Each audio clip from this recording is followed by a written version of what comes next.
Watching TV has changed over time. Streaming has become the new norm. That's why Golden State Media Concepts television podcast dives headfirst to the world of cord cutting. Want to be on the loop of what's hot in Netflix? Or if it's not a preference, what about original shows in Hulu? We've got you covered. Join us as we fill in the blank and talk about movies to stream and what show you should be binging. This is the Golden State Media Concepts television podcast.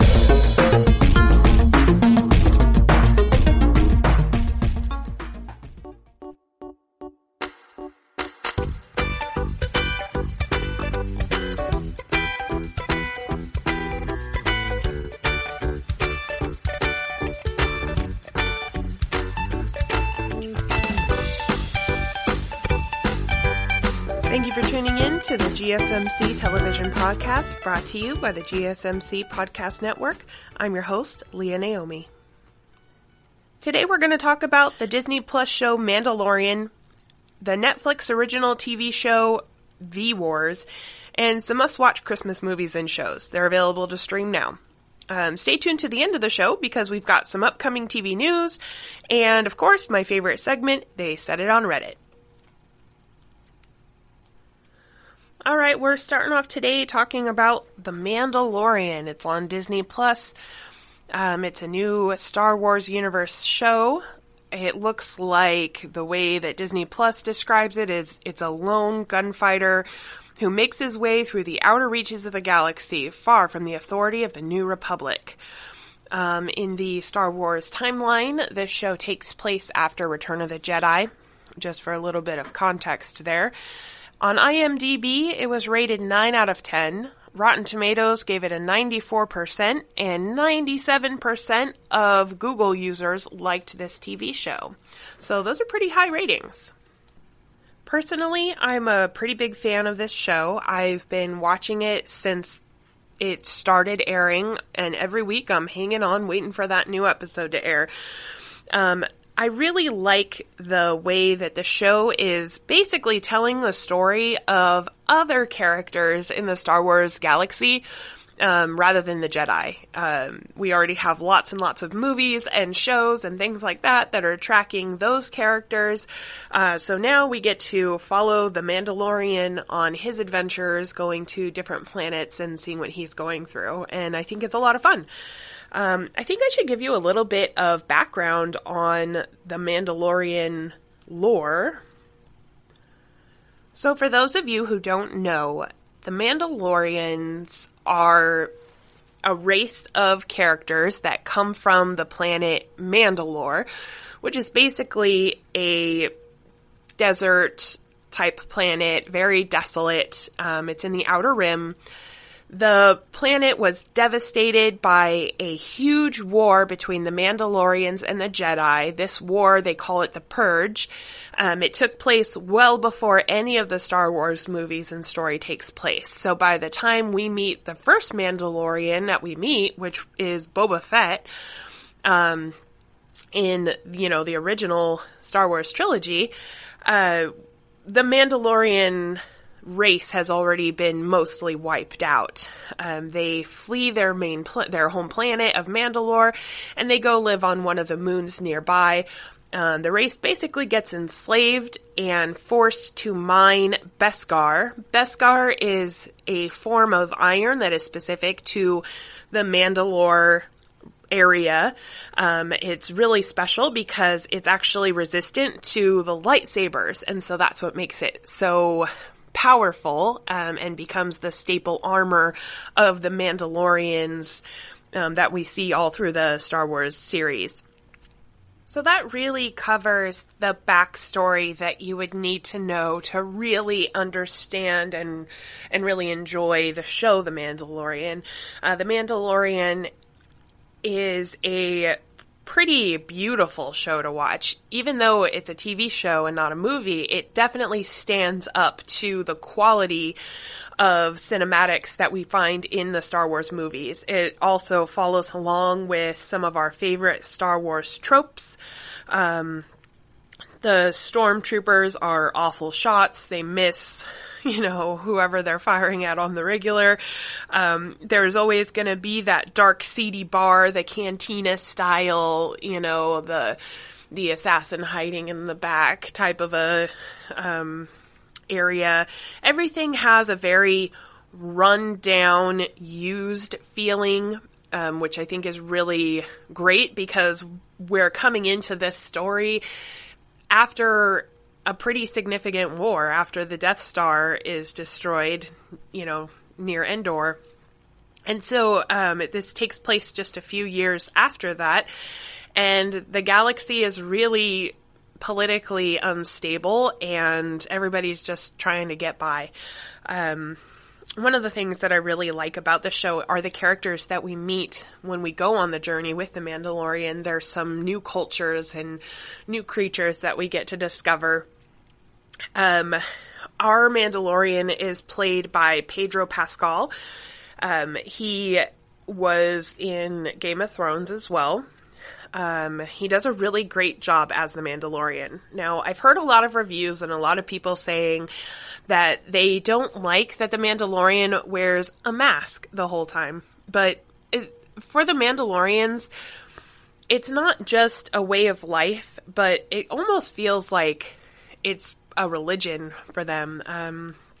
When they talk about their armor and when they talk about the way that they behave and engage, one of the main tenets for them is that you do not remove your helmet. Other people do not see you without your helmet. This is the way. And you hear that over and over again throughout the series. And I like that he doesn't remove his helmet. I think that Pedro Pascal is doing a great job of letting us see the character's emotions, even though he's wearing a mask that in no way reflects any emotion. It's all in the head movements and in his shoulders and the way that he's engaging with the other characters that are around him. So big kudos for that, because I don't know how I would be able to express emotion wearing a blacked out, Mandalorian helmet.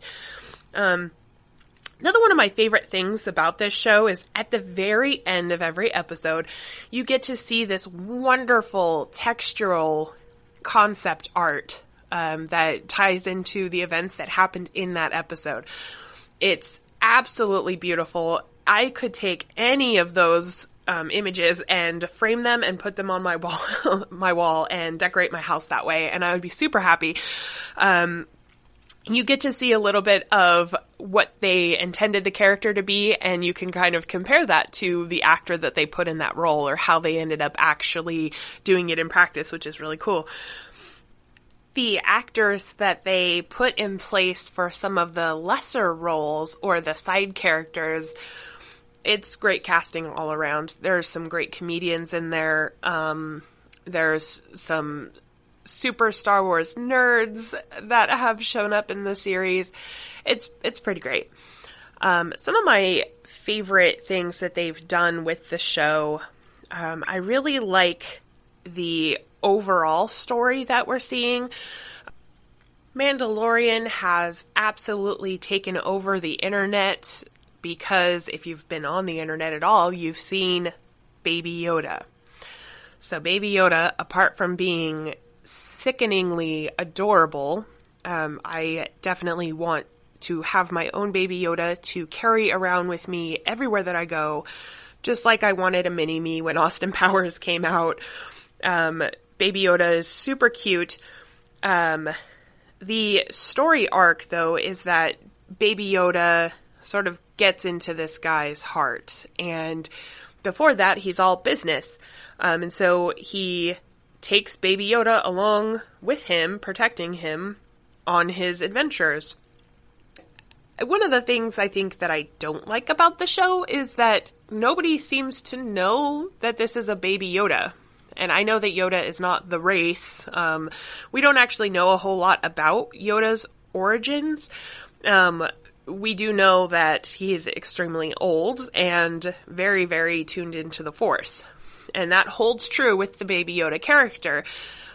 But nobody that we've run into so far, other than the Imperial people who commissioned the Mandalorian to bring Baby Yoda to them, nobody seems to know that this is a Yoda character and that that's significant in some way. I kind of feel like after everything that happened in the first 6 Star Wars movies and the whole Jedi Empire thing, that Yoda would be, I don't know, Jedi famous. I know that TV and that, maybe in some of these Outer Rim type of worlds, doesn't make it out there, but I feel like more characters would probably be connected in some way to who that little green cutie pie probably is connected with.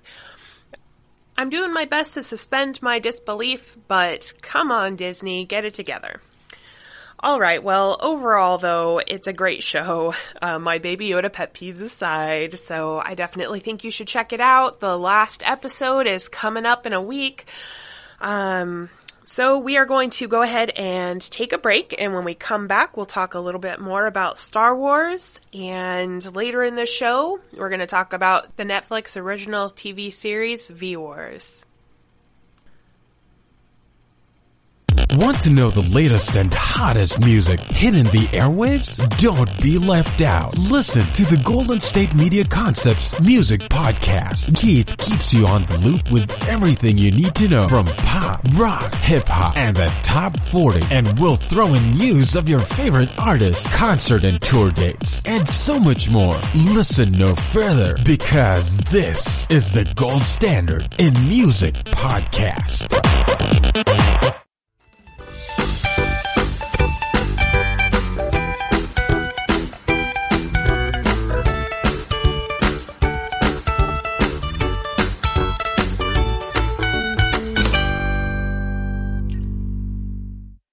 Hey, welcome back. Alright, so we've been talking about Disney Plus's Mandalorian. I want to go ahead and talk about some other things that you can watch when we're waiting for that next Mandalorian episode to air. Of course, I want to talk about Pedro Pascal one more time. So he is also on one of my favorite TV series, Game of Thrones. He plays Oberyn Martell. So if you haven't watched the Game of Thrones series, you definitely need to get HBO now and binge, because, oh my goodness, it is so delicious. So when you're in the mood for a show like Mandalorian, of course, I could recommend any of the Star Wars shows or movies. All of them happen to be available on Disney Plus now. They even have a separate little icon that you can click on that'll bring up all the Star Wars stuff, which is pretty awesome. So, when it comes to the Star Wars world, I am a bit of a purist. I like to marathon anything, but when I watch the Star Wars shows and movies, I like to watch everything in the order that they were actually released. I feel like that's the way that the story unfolded for us, the world, and that's the right way to experience the story. So, that being said, I usually will start with episode 4, and then do 4, 5, 6, 1, 2, 3, and so on.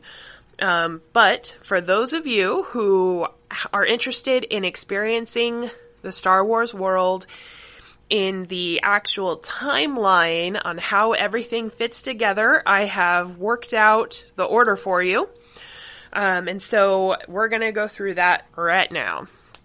So, if you're interested in watching things chronologically, how they happened in the Star Wars universe, you're going to want to start with Episode 1, Phantom Menace. That is, of course, the origin story of Anakin Skywalker. Next, you're going to want to go with Episode 2, Attack of the Clones. And then you're going to want to break from the movies and binge the Clone Wars animated series. I believe that there's 5 seasons of it. It's a really great show, well animated, gives you a lot more information about the stormtroopers and all of the clone related stuff. Once you're done with the Clone Wars animated series, you're going to want to pick up with Episode 3, Revenge of the Sith. When you're done with that, you're going to go into Solo, a Star Wars story, and see that origin story of Han Solo. Not everybody liked Solo. I personally did. I thought it was really funny and probably the best that they could have done with the Han Solo origin story. And we also get to find out why his name is Han Solo, so that's super cool. Once you're finished with Solo, you're going to watch Rogue One, a Star Wars story. That was one of my favorite little side stories of the Star Wars universe, by the way. I really like how it ended. I thought it was perfect. So once you're done with that, you're going to jump into the original movies and watch Episode 4, A New Hope, Episode 5, Empire Strikes Back, and Episode 6, Return of the Jedi.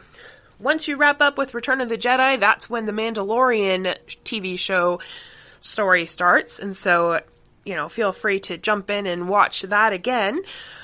When you're done with Mandalorian, you're gonna pick up with the third trilogy in the trilogy of trilogies, Episode 7, The Force Awakens. You'll follow that up with Episode 8, The Last Jedi. And of course, it just hit theaters this last weekend, Episode 9, Rise of the Skywalker. I was fortunate enough to get to go and see Rise of the Skywalker this weekend. I absolutely loved it. It is jam-packed with information. It's been a day since I've seen it, and I'm still playing back through it in my head. I'm probably going to have to go and see it again. So I highly recommend that you go and see that. But definitely take the time to go on and watch all of the other movies and shows first so that you're all set up and caught up in that Star Wars universe before you get to see how the story resolves itself. Now, I always find it really difficult to talk about Star Wars without talking about Spaceballs. Spaceballs is my absolute favorite parody of the Star Wars universe. It's available for you to stream from Amazon Prime. It is a Mel Brooks movie. He directed it, wrote it, all that. He also stars in it. So does John Candy and Bill Pullman.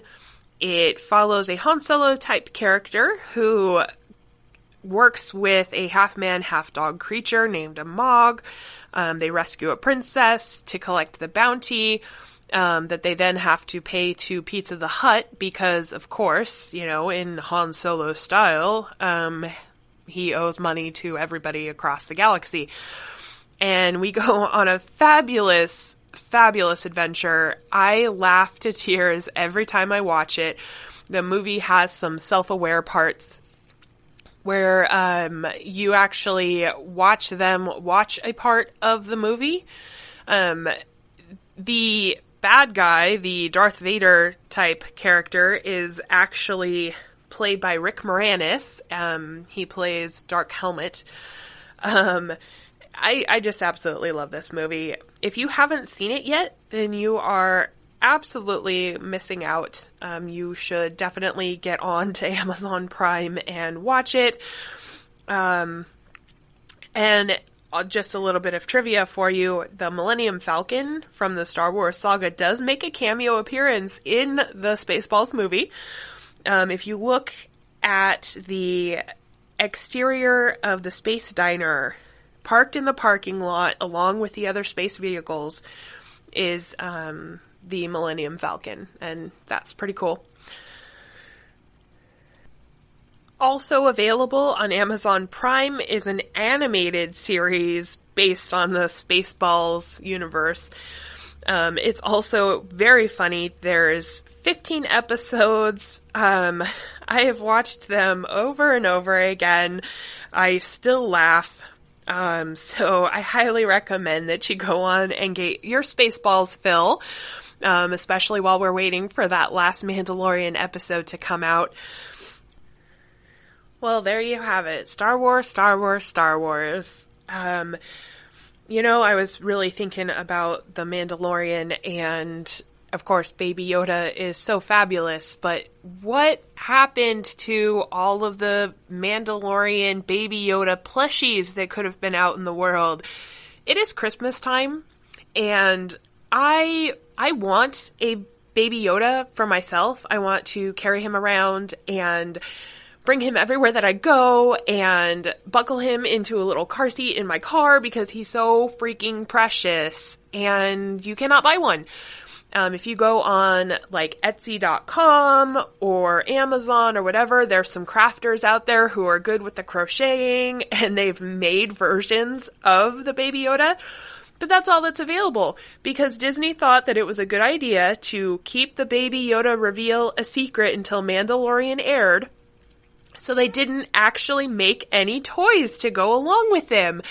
So here we are at the eve of Christmas, and we don't have any Mandalorian Baby Yoda toys. What a loss. I am crazy nuts for this Baby Yoda, just like the rest of the internet and all of the people. There have been some amazing memes that have been generated because of this adorable Baby Yoda, and I don't have a plushie to put on my desk next to my recording stuff, and that makes me so sad. So, Disney, get on top of it. I saw on the internet that Pop Figures are going to release a Baby Yoda, but it's not until March. So, looks like we've got a ways to go before we can carry our Baby Yodas around with us. Sad day. Alright, so we're going to go ahead and do another break. When we get back, we're going to talk about V-Wars, and later in the show, we're going to talk about Christmas. Tired of searching the vast jungle of podcasts? Now listen close and hear this out.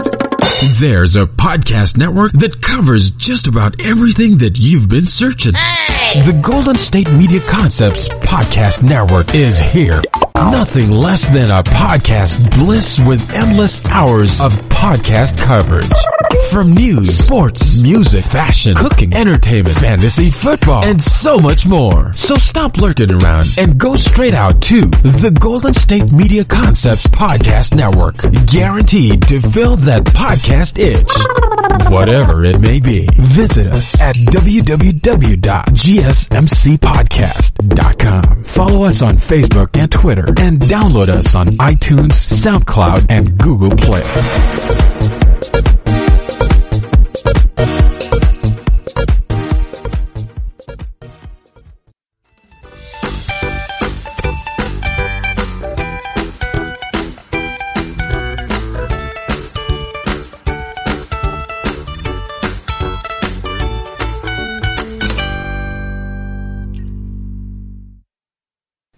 Alright, welcome back.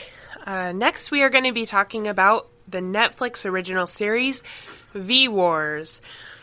The official description of the show is, a doctor is pitted against his best friend when an ancient disease turns people into vampires. Ooh.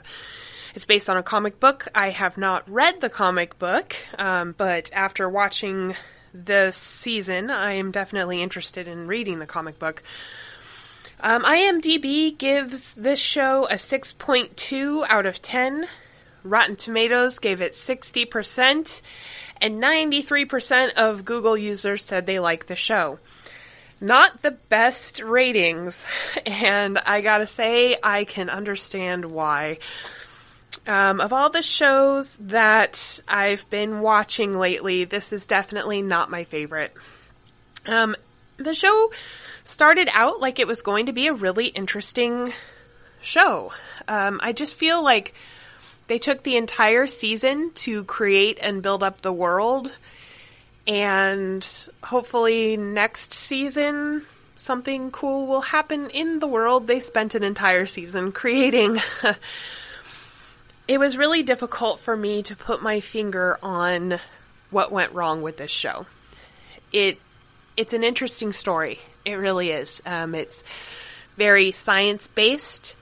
There's this disease that comes out of the snow during a research project, and it's highly contagious. And it spreads, and if you have a certain mutation, then some people turn into vampires, or what the show calls bloods, and other people do not, based on this mutation. So really interesting storytelling. The psychology in the show is pretty on point. As humanity is divided between being Bloods or not, there's a political side to it. There's this call for the Bloods being recognized as a separate species. They want rights. They want to be respected. But they also, eat people. And that's a problem for the people who are not Bloods. So there's this back and forth throughout the season about fighting for rights and that sort of thing. Overall, it was well acted. The actors that are in the show did a great job of capturing each of the characters for what they were, but the show did not allow a whole lot of time or energy put into caring about very many of the characters. So they all could have died off, and I'm not sure I would have felt anything about it, really. There's even several characters that, if they had cut them completely from the series, I would not miss them at all. One of the characters is a reporter who posts flamboyant online stories. I did not care for her at all. Her story wasn't interesting. The stories she was sharing wasn't interesting. She didn't add anything to the story for me. And she has a boyfriend or lover or unpaid intern. I don't know how you want to, what you want to call him, but his character wasn't very interesting either. And again, he could have been deleted from the whole series and I would have never noticed anything was different. Very forgettable characters. There's a few other forgettable characters, but honestly, I don't remember enough about them to tell you about them. A few characters that did stand out, though. The children in the show did a fabulous job. There's a little boy and a little girl, and the actors did a great job, and their stories are definitely interesting. I kind of feel like the first episode was great. The last episode made me wonder what's going to happen next. But all the stuff in between, I didn't care a whole lot about. Like I said, it's all just building up this world. So if they had built the world in episodes 1 and 2 maybe, and then told the story of what happens in this world that they've created, I think I would have cared a whole lot more about everything that's going on. I'm definitely going to watch at least the first couple episodes of season 2 if season 2 ever comes out. Just because I want to see where they were going. They build up tension between the Bloods and the humans in a really good way. It just takes too long. One of the things that was good about the show is how two best friends were really pitted against each other. They both get exposed to this virus. One turns into a Blood and the other doesn't. The one that doesn't is a doctor, and he really commits himself to finding a cure. The thought being that if vampirism is a disease, then every disease should have some sort of treatment or cure. And so he really holds on to that belief that they can turn people back. Humans don't want to be eaten by this very strong species of people that have emerged, and so they come up with a synthetic blood. They make an attempt to make that synthetic blood available for everybody. Well, everybody who's a Blood can get this synthetic blood at no cost. I think that's really smart. I think in real life that's probably how they would do it, so I can totally accept that part of the world that they've created. I just wish that there was some more action in the show, that maybe the dialogue was a little bit sharper, because like I said, I didn't care much about the characters. I kept hanging in there, hoping something would change. It wasn't bad enough that I turned it off. My fiance, however, he tapped out after a few episodes and let me enjoy the rest by myself. I I definitely would not say it was the worst show that I've watched in a while, but I definitely, I'm never going to get that time back. And I really hope that they do a season 2 and they start to utilize this world, because they really took their time building it up. Part of the problem, I think, in watching any show is you have to be in the right mood for that subject matter. Now, when I read the description, I knew I was getting into a vampire series. And yeah, there's all kinds of vampire series out there, but perhaps my expectation was flavored by what I know about vampires and the vampire world. This really feels less like a vampire horror show and more like a show about equality. It's more political. It's more, I guess, human than a vampire show typically is. And so the subject matter really is about if a new race of humans comes about, how would that impact everybody else? What would humanity do to protect itself from really monsters? And what if those monsters could be cured and turned back into humans? Would we do that? Should we kill everybody off who has the tendency to become a monster, just in case? You know, so subject matter like mass genocide comes up. It really, you know, starts to look like, is this going to be a Holocaust type movie, you know? And is that the right thing to do? You know, if your neighbor all of a sudden was into eating people, how would you feel about that? Personally, I don't know. That's really tough, you know, to put myself into those shoes. I have children, lots of children, 4 of them actually, and I'm pretty sure I would not want my children to be eaten by my neighbors. So I'd probably err on the side of caution, maybe separate myself from other people until that kind of thing was worked out. Every time somebody on the show starts to show signs of a fever, you start to wonder, are they going to turn into a vampire or a monster? Even within the vampires, there's 2 different types that are showcased. One is more of a brute, and the other is more of the stereotypical vampire, both of which have a little twist to them. So overall, I don't regret that I watched it. I really hope it goes somewhere. I'm definitely going to pick up the comic and give it a read just to see if that helps deepen my understanding and appreciation for the show. I stuck it out to the end. If you're into something that's a slow burn, maybe if you're set up knowing it's going to be more of a drama, it might be a little bit easier to digest, but it's definitely not a horror show like the description would make it seem. All right, well, we're going to take another break, and when we come back, we're going to talk a little bit more about V-Wars and what other stuff you can watch, whether or not you're in the mood for that kind of show. Want to find out what movies to go see? Then check out the GSMC Movie Podcast. It's your ticket to the latest movies, whether it's a new blockbuster event, romantic, comedy, or action flick. This show has got it all covered. They talk some what to go see now. Don't bother. What's hot on Netflix and everything in between. That's gsmcpodcast.com/movie-podcast. When it's all about the movies, it has to be this new show. Don't forget to like them on Facebook and follow them on Twitter. Visit gsmcpodcast.com for more info.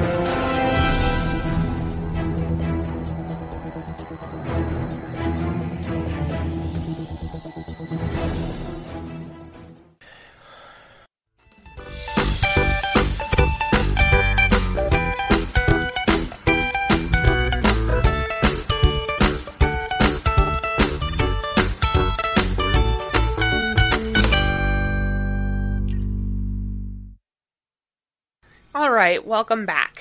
So, we've been talking about the Netflix original show, V-Wars. And like I said in the last segment, I really feel like V-Wars is more of a show about equality than it is about vampires. It just happens to be taking place in the context of vampires. So I would say that if you are in the mood for a vampire show or a vampire story, you could watch literally anything else with vampires in it and probably be more satisfied than you would be by watching this show. So to satisfy that for you, I'm going to go ahead and give you a few titles that might fit the bill a little better. I'm going to start off with Buffy the Vampire Slayer. It is available to binge on Hulu. It definitely will fill the bill. I absolutely love that show. I remember watching the movie that the show was based on. The movie's not as good as the show, by the way. But that's definitely going old school with the vampire TV stuff. Angel is an offshoot of Buffy the Vampire Slayer, and it's definitely binge-worthy as well. Both of those shows, like I said, are on Hulu. Vampire Diaries is one that comes highly recommended. It's available on Netflix. I haven't actually watched Vampire Diaries yet. It's on my list of things to binge. So I'm going to say binge at your own risk until I've seen it and can vouch for it myself. The Originals is another one that I've heard from so many people is really great, but I myself have not had a chance to watch it. I did watch Van Helsing, which is also available on Netflix. I liked it. I thought that it could do with a little bit more storyline and a little less of the gore stuff, but it's definitely more of a horror type of show. The Strain on Hulu is another good show to binge if you're in the mood for that kind of genre. And then From Dusk Till Dawn, the TV show, which is also on Netflix. So there's some shows that you can binge, and work your way through if what you were hoping to get out of V-Wars was a vampire show. And since really the show is more about equality and the politics and that, I think that if you watch the show and you enjoy V-Wars, a show that you might really like is True Blood. Now, True Blood, as the show goes on, it does change. I haven't finished the series, actually. I only watched the first, 6 seasons. And then I enrolled back in college and got too busy. And I'm the type of person that if I wait too long, I have to start at the beginning and work my way through again. And so it's on my list of things to rewatch and complete. I haven't got there yet. But in the True Blood universe, there's synthetic blood that's provided by humans. There's some give and take in the equality and the way that vampires are treated. They're acknowledged as a separate species, but they still have some rights, though not all of the same rights as humans have. And really, I think that's where the V-Wars show is going. And really, the way that it felt when I watched it and was all done, I felt like, oh, this is kind of a prequel to True Blood. This really sets up the True Blood world, and, everything that's going to happen in season 2 is going to be more like True Blood. It's not 100% accurate, but that's kind of how it felt. That's the flavor that I got from it. So, yeah. Some movies that I think really fit the bill. One that came to mind is X-Men. So, X-Men is about, mutants and humans trying to coexist in the world. There's a genetic change, and all of a sudden, humans have these abilities. And of course, humanity doesn't like change, and so they discriminate against the mutants. And then within the mutant community, you have 2 pools of thought. One, that mutants should dominate the world, and one that we can create a united world where humans and mutants are equals. And those 3 parts, humans, mutants for humans, and mutants for mutants, all sort of battle it out in different ways over the course of many wonderful movies. As far as superhero movies are concerned, the X-Men movies are definitely up there on my list of favorites. I definitely recommend watching those if you're in the mood for that sort of give and take and pull. If you watch V-Wars and you like it, then the X-Men movies are probably going to tickle the same fancy for you. Another really great one is District 9, where aliens come from, from outer space. They're prawn-type creatures, very insect-like, and they land in South Africa, and they are discriminated against. They get stranded here. And the humans sort of put them into camps and limit where they can live, and they live in squalor, and all they want is just to be treated like equals. And one of the humans ends up sort of turning into one of those creatures, and he starts to experience what their experience is like from a totally different perspective. And I feel like that, again, is a really great parallel for the show V-Wars. So if you haven't seen District 9, it's available to watch on Netflix. Definitely a great movie. I recommend it anyway. But if you like V-Wars, watch District 9. If you like District 9 and haven't seen V-Wars, then definitely check out V-Wars. The last sort of world I think that applies to this give and take and this search for balance is the Harry Potter world. I know it seems a little strange because it's definitely a magical adventure show.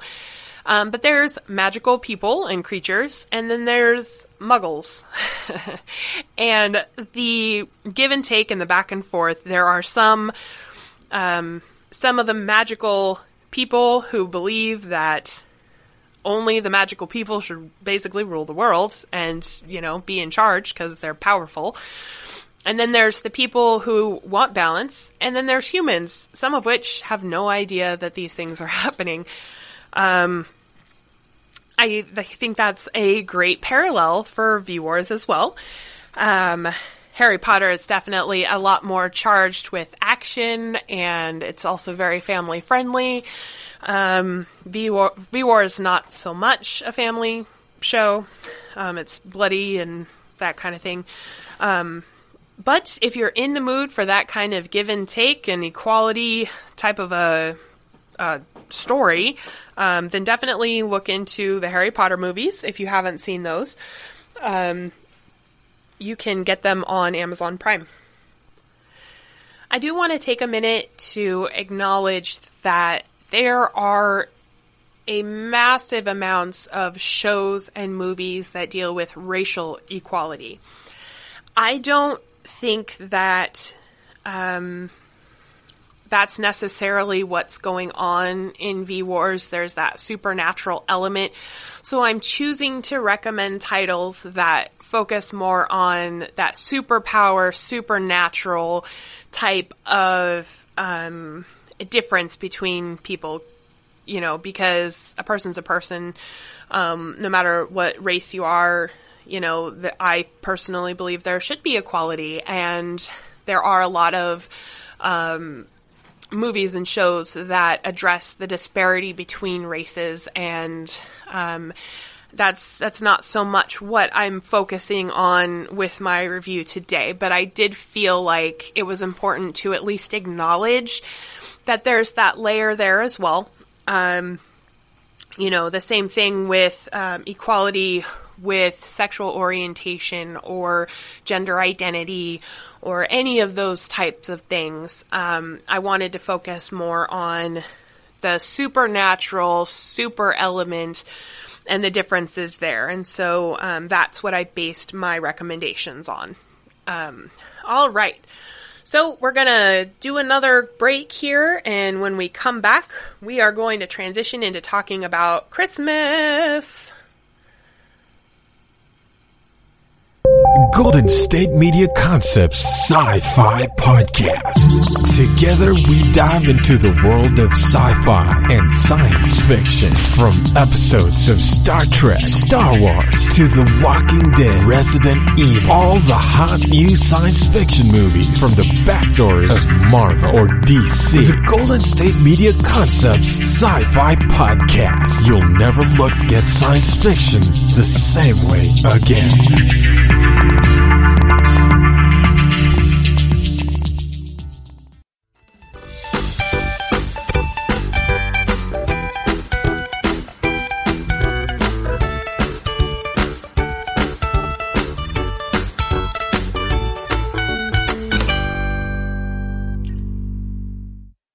Alright everybody, welcome back, and now it is just a couple of days before Christmas. It's Christmas Eve. That means it is definitely time for me to throw out there my favorite Christmas shows and movies. Also, I think that every person should just take a minute and sing the Jingle Bells Batman parody. I'm going to do it for you now. Please don't laugh too hard. Jingle bells, Batman smells, Robin laid an egg. The Batmobile lost its wheel and the Joker got away. Hey! Okay. I know what you're thinking. I should have been a singer. Maybe in another life. Okay, so back to Christmas in a serious way. I have been watching some of my favorite Christmas movies, and I'm going to share some of those titles with you. One of the ones that was new this year is airing on Netflix. It's Christmas Chronicles. Christmas Chronicles is starring Kurt Russell as Santa Claus. It got a 7.1 out of 10 on IMDb, 64% on Rotten Tomatoes, and 96% of Google users said they like this movie.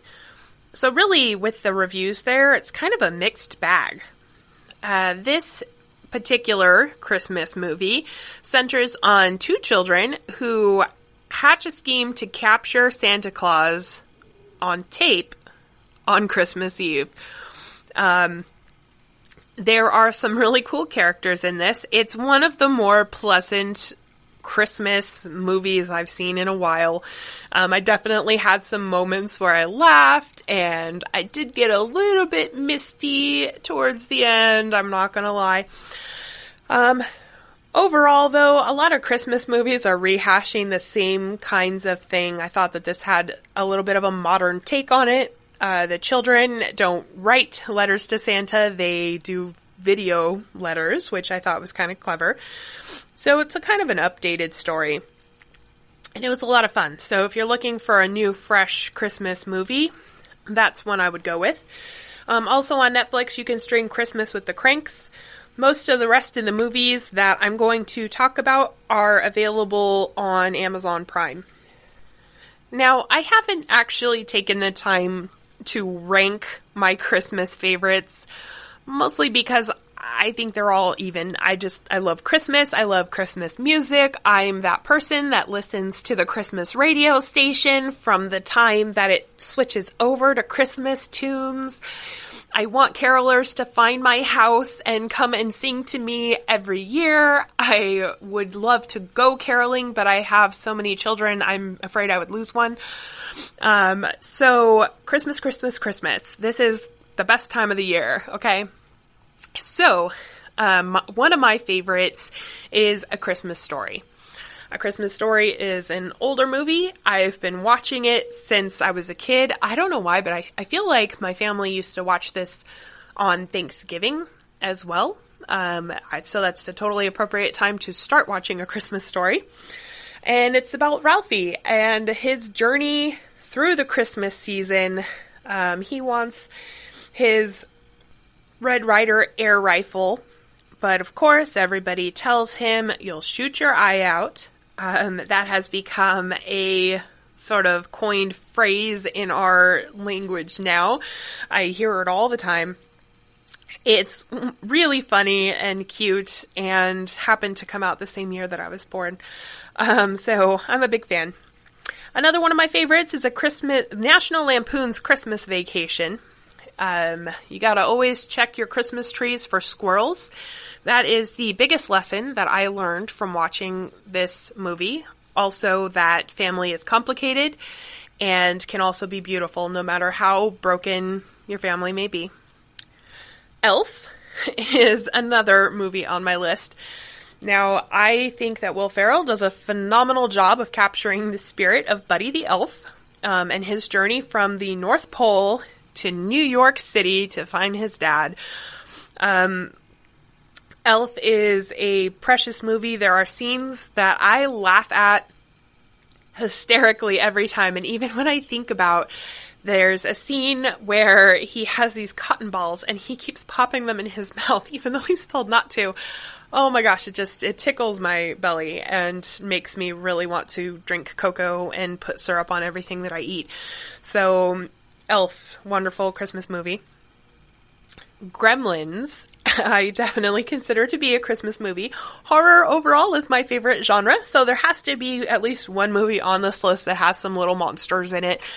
Gremlins, of course, is about a mogwai, and a mogwai is a very special animal that you can't feed after midnight or get it wet. All of the rules get broken. Chaos ensues. It takes place at Christmas time. And that's how I justify watching this every year when it starts to get cold.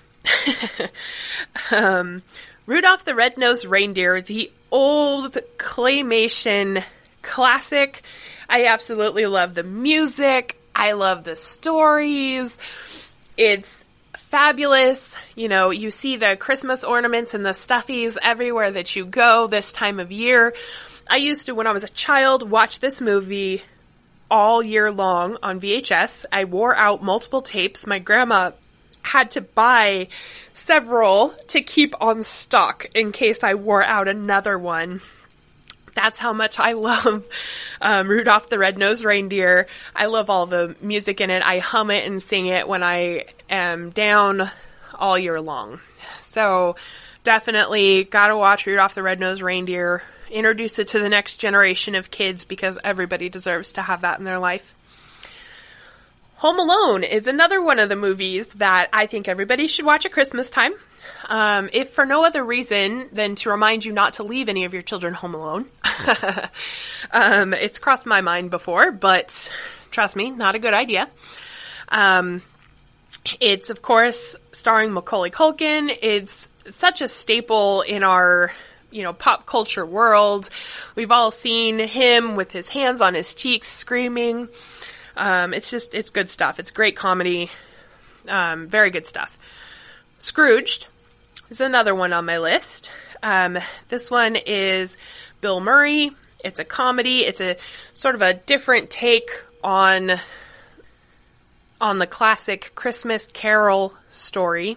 Of all of the iterations and all of the versions, this one holds up as my personal favorite. I just really love how clever and textural and layered the comedy and the drama and just the story is so rich. I wish that it was made nowadays because all of the special effects and stuff would be so much more current, I guess. But maybe they can remaster it and make it pretty. But overall, wonderful movie. The next one is a movie that I choose to watch several times a year. It's one of my favorite movies. Love Actually. So I think that Love Actually is actually almost a perfect film. From beginning to end, the layers of storytelling, they tell the story through music. They combine all of the different stories together. It's not just about Christmas. It's not about Valentine's Day. It's about how we connect to other humans and how love really shows up in all different kinds of ways. And I just think it's a fabulous movie. So I watch it every time I can find an excuse to watch it. It has an all-star cast. It's fabulous. And the soundtrack is one of my favorite soundtracks. Again, I listen to it all year. And last, but certainly not least, on this list, How the Grinch Stole Christmas. Now, there's a lot of versions of How the Grinch Stole Christmas out there. They all have slightly different titles, I am talking about the old classic cartoon version, but I do want to acknowledge that Jim Carrey playing the Grinch was wonderful. So much fun to watch. I can't help but laugh just thinking about how expressive that man is. He's one of my favorite actors. It's a work of Christmas art, and The Who's coming to life in such a great way is so much fun too. So I'm going to say that How the Grinch Stole Christmas is on my list twice because you should watch the animated version and you should watch the Jim Carrey version every year. All right, so that finishes up my top list for Christmas movies. We're going to take one last break, and when we come back, we're going to do They Said It on Reddit, my favorite part of the show, and we're going to talk about some upcoming titles that are coming off of Netflix, because you got to be prepared. You got to watch these before they're gone, guys. All right, I will see you when you come back. Are you tired of the same old news? Are you sick of the seemingly endless political spin and negativity? The GSMC America Still Beautiful podcast is a weekly news podcast covering all the top positive and uplifting news stories. We cover stories that will inspire, uplift, and remind you of the good in the world. Tune into the Golden State Media Concepts America Still Beautiful podcast to get all the great and positive news stories of today. Download the GSMC America Still Beautiful podcast on iTunes, Stitcher, SoundCloud, Google Play, or anywhere you find podcasts. Just type GSMC in the search bar.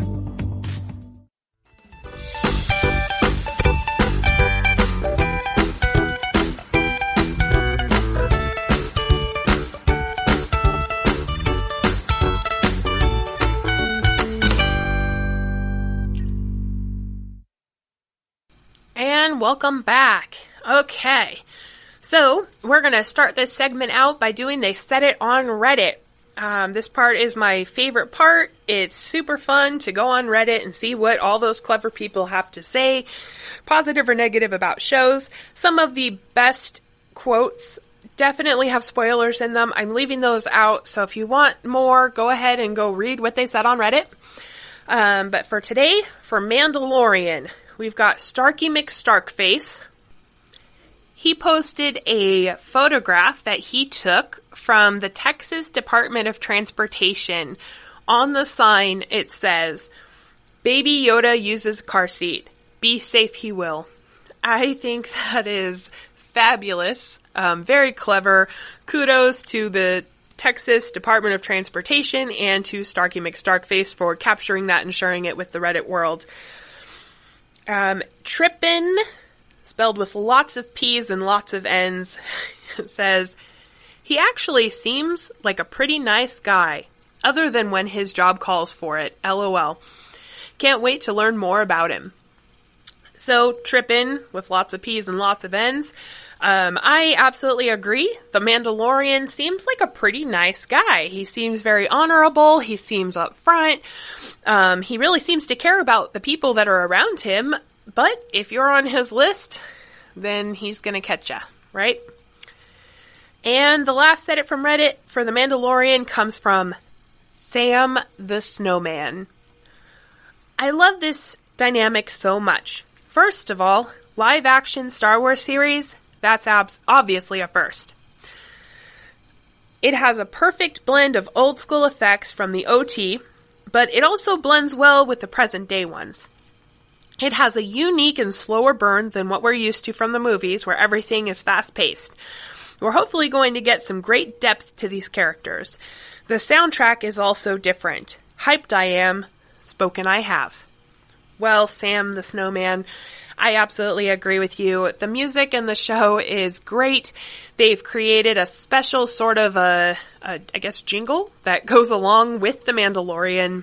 It definitely captures who he is as a character very well. It's really cool to see a live action rather than animated series out that has to do with the Star Wars world. I have spoken. All right. Set it on Reddit for V-Wars. We're going to read one from Ectogamut. I just finished episode 1, and I think I may have a mild concussion from all the face palming. Honestly, Ectogamut, I feel like I agree with you. I did a fair amount of face palming throughout this series as well. And our last Said It on Reddit comes from QB_. So many plot holes. The characters are bland and the script feels like it was written by 10 different people. Jimmy is my favorite character, and he probably gets less than 5 minutes of airtime in the entire hour. All of this, and for some reason, I'm engaged enough to binge it all in one weekend. LOL. I'd watch a second season, but the show feels so bland and forgettable that I wouldn't care if it gets canceled, and eventually I would forget I ever watched it. Well, QB_, I actually agree with you too. If this show never came up again, I would forget that it happened. That's a real shame, because it seems like a lot of interesting things could happen in that world. Well, that's all for today's Said It on Reddit. Now we're going to go through some important news from the Netflix world. We're going to go through what is leaving Netflix as of January 1st of 2020.